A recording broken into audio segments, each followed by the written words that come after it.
ब्रह्मांड को जोड़ने और बनाने में 80% डार्क मैटर का उपयोग हुआ है। ये ऐसा रहस्यमयी पदार्थ है जिसकी स्टडी वैज्ञानिक पिछले कई दशकों से कर रहे हैं।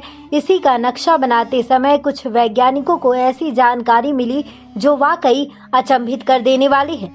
जहां बता दें आपको कि पेंसिल्वेनिया स्टेट यूनिवर्सिटी के वैज्ञानिकों ने बताया कि आकाश गंगाओं के बीच जो रहस्यमयी और छिपे हुए ब्रिज देखने को मिले हैं वो फिलामेंट्री है, यानी ये किसी मकड़ी के जाले जैसे दिखते हैं।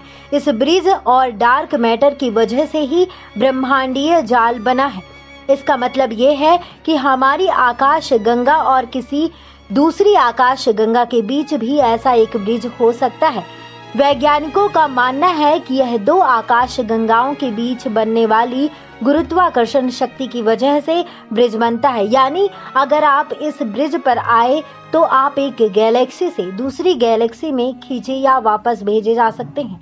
जी हाँ, बता दें आपको कि पेन स्टेट यूनिवर्सिटी के एसोसिएट प्रोफेसर और इस स्टडी के लेखकों में से एक डोंग हुई जियोंग ने बताया कि सुदूर स्थित डार्क मैटर और ऐसे ब्रिज की स्टडी आसान होती है, जबकि नज़दीक वालों में जटिलता इतनी ज़्यादा होती है कि उसका अध्ययन करना मुश्किल हो जाता है। डोंग हुई ने बताया कि स्थानीय ब्रह्मांड में डार्क मैटर की गणना सीधे नहीं हो सकती। इसके लिए अलग अलग ग्रहों समेत अंतरिक्षीय वस्तुओं पर पड़ने वाली गुरुत्वाकर्षण शक्ति का अध्ययन करना होता है। फिर उसे जोड़कर देखा जाता है कि डार्क मैटर कितना है। बता दें आपको कि डोंग हुई ने बताया कि जैसे जैसे ब्रह्मांड बढ़ता गया वैसे वैसे इसकी जटिलता भी बढ़ती चली गई। पहले कॉस्मिक वेब या ब्रह्मांडीय जाल का नक्शा बनाने की प्रक्रिया मॉडलिंग के जरिए होती थी, जिससे हमें यूनिवर्स का एक सिमुलेशन मिलता था। लेकिन इस बार हमने नया तरीका अख्तियार किया है।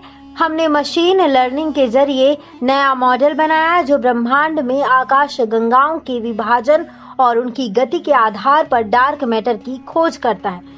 बता दें आपको कि डोंग हुई जियोंग ने बताया कि हमने मॉडल को ट्रेनिंग दी कि वह आकाश गंगाओं के बड़े समूहों का सिमुलेशन बनाए। इसे हमने इलुस्ट्रिस TNG नाम दिया।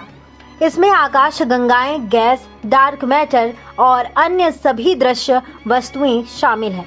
हमने मॉडल को इस तरह से बनाया कि वो हमारी आकाश गंगा मिल्की वे और उसके जैसी आकाश गंगाओं के विभाजन और गति को नाप सके। इसके बाद इस मॉडल ने जो मैप बनाकर दिखाया वो हैरान करने वाला था। जी हाँ, बता दें आपको कि वैज्ञानिकों ने देखा कि आकाश गंगाओं और अन्य अंतरिक्षीय वस्तुओं के बीच एक छिपा हुआ ब्रिज बन रहा है, जो कि उन दोनों वस्तुओं की गुरुत्वाकर्षण शक्ति का एक गठजोड़ है। इसकी मजबूती, दूरी और आकाश गंगाओं की गति पर निर्भर करती है। इस मॉडल के जरिए डोंग हुई और उनकी टीम ने 17,000 आकाश गंगाओं की स्टडी की। इससे जो नक्शा बना वो शानदार था।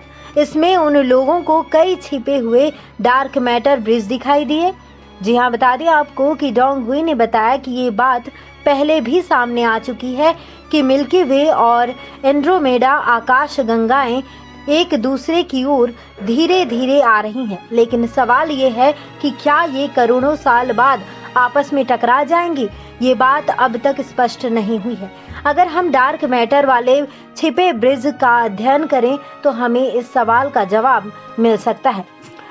हम अब कंप्यूटर से करोड़ों साल बाद का मैप बनाने के लिए कहेंगे ताकि यह पता चल सके कि भविष्य में कितनी आकाश गंगाएं आपस में मिलेंगी।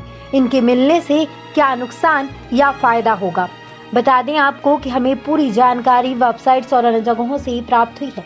ये जानकारी आपको कैसी लगी आप हमें कमेंट बॉक्स में कमेंट कर जरूर बताएं। नेक्स्ट राइन स्पिरिचुअल रिपोर्ट।